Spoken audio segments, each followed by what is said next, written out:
सभी साथियों को पुनः नमस्कार। साथियों, आज जो चर्चा हम कर रहे हैं बीएड की जीत के लिए ये बहुत महत्वपूर्ण है।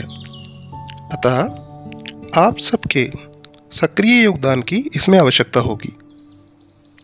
जैसा कि हम सभी को ज्ञात है कि माननीय सुप्रीम कोर्ट द्वारा जब से बीएड को प्राथमिक से बाहर किया गया है तब से ही बीएड के अभ्यर्थियों द्वारा अनेकों धरने दिए गए।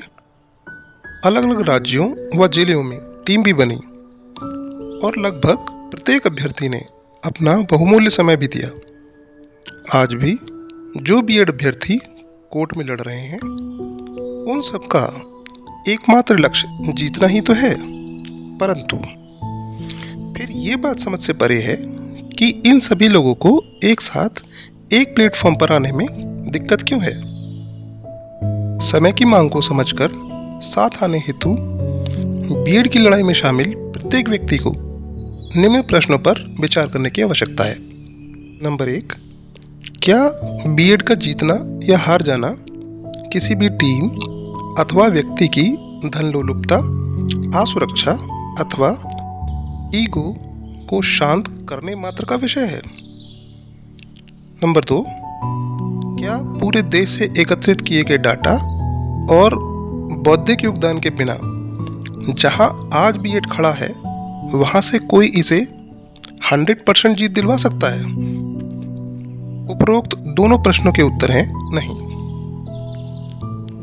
लेकिन दुख की बात यह है कि बीएड की हार का सबसे बड़ा कारण उपरोक्त दोनों बातें ही रही हैं और इन्हीं दोनों वजहों के चलते आज भी अगुवाई करने हेतु कई ग्रुप अथवा टीम बनी हुई है। यदि दूसरा कारण अर्थात लोगों के अहम को उनसे बात करके शांत कर भी दो तो भी पहला कारण अर्थात धन लोलुपता व असुरक्षा की भावना लोगों को एक नहीं होने देती। और यदि कोई ईमानदार भी है तो भी दूसरे के द्वारा एकत्रित धन और उसके सही प्रयोग न करने का डर बीच में आता है। धन के सही प्रयोग होने की इच्छा तो एक बार समझ में आती है, लेकिन इसका इतना दुष्प्रचार क्यों? यदि कोई अपनी जिम्मेदारी निर्वहन नहीं कर रहा तो जिसने जिम्मेदारी दी वो जाने, उसका आपसे क्या सरोकार? यह आरोप प्रत्यारोप में क्यों बदल जाता है? और ये सदैव दूसरों पर धन लूटने का आरोप बिना झिझक के लोग लगा कैसे लेते हैं? अहम बात यह है कि ये धन लूटने या धन खा जाने आदि का आरोप तो वही लगा सकता है जिसके खुद के मन में यही हो। अन्यथा ईमानदार और बुद्धिमान लोग तो यही चाहते हैं कि ज़्यादा से ज़्यादा तार्किक लोग सामने आए और किसी भी तरह बस केस जीतें, सबकी बात सुनी और समझी जाए, जिससे केवल जीत का ही विकल्प शेष रहे। एक सच ये भी है कि बेचारे ईमानदार लोग तो इस आरोप के आने की संभावना के कारण ही पहले तो सामने नहीं आते और आ भी जाएं तो हर चीज़ बिल्कुल क्लियर रहे, हमेशा यही बात प्राथमिकता पर रखते हैं, क्योंकि सिर्फ जीतने के लिए केस लड़ने वाला व्यक्ति तो धन और श्रेय के बारे में कभी सोचता ही नहीं। इतने संवेदनशील मुद्दों को भी धन कमाने के अवसर की दूषित मानसिकता से जोड़ देने की वजह से ही बुद्धिजीवी लोगों ने केस आदि प्रकरणों से खुद को दूर कर लिया।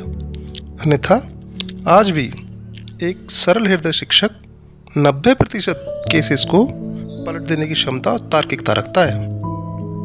इन प्रश्नों और स्थिति पर गहन विश्लेषण करें तो कुछ अन्य प्रश्न जन्म लेकर और विकराल रूप में प्रकट होते हैं। जैसे, क्या धन ही सब कुछ है? क्या केवल धन और श्रेय की लालसा में पूरे देश के करोड़ों बीएड धारियों की जिंदगी से खिलवाड़ करके कोई चैन की नींद ले सकेगा? जीत का श्रेय लेकर महान बनने की लालसा कितनी उचित है? और क्या अकेले कोई भी टीम 100% जीत दिलवा पाएगी? और सबसे अहम बात, कहीं 1 भी प्रतिशत किसी दूसरे के दृष्टिकोण को शामिल करने की कमी के चलते हार का दरवाजा खुला तो नहीं रह जाएगा। और यदि इसी 1% कमी के रहते हारना पड़ा तो पूरे देश के बीएड की हार की जिम्मेदारी कोई टीम लेगी, या बाद में हार की जिम्मेदारी का ठीकरा फोड़ने का प्लान पहले से ही तैयार है कि हम हारे हुए तो पहले ही थे और हराया तो उसने था, हमने तो केवल हार को जीत में बदलने का प्रयास किया था। ध्यान रहे, इस पॉडकास्ट का उद्देश्य इस केस में केवल जीतने का ही विकल्प रहे, इसकी संभावना को अधिकतम बनाने के लिए पहले से ही बनी सभी टीमों को एक साथ लाना और तार्किक तौर पर अजय बनाने में मदद करना है, ना कि स्वयं केस लड़ना।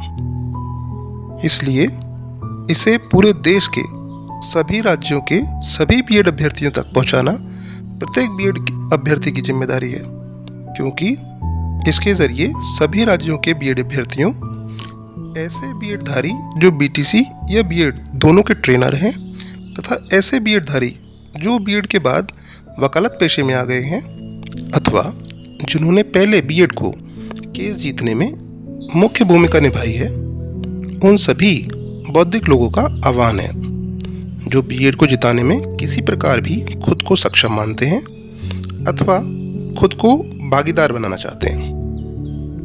कुछ ऐसी बातें भी हैं जो मुझे आज तक समझ नहीं आई और मुझे ये भी बिल्कुल समझ नहीं आता कि लोग ऐसा क्यों नहीं सोचते हैं।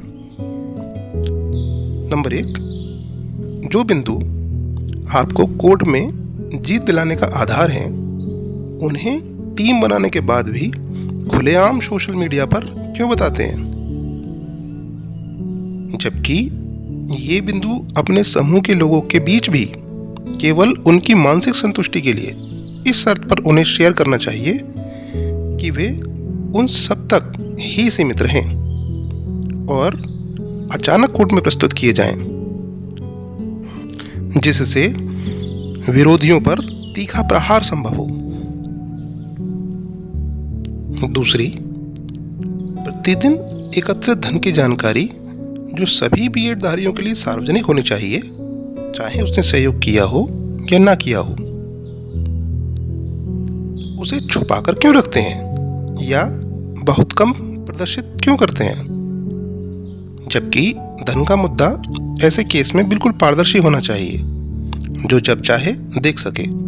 रही बात अतिरिक्त खर्चों की, तो वो सब भी बिल्कुल स्पष्ट वैसे ही खर्चों में जुड़ा हुआ वर्णित होना चाहिए जैसे उसका उपयोग हुआ हो, जिससे ये जो हर बात को सबसे पहले धनार्जन से जोड़ दिया जाता है, इसका मुंह बंद किया जा सके।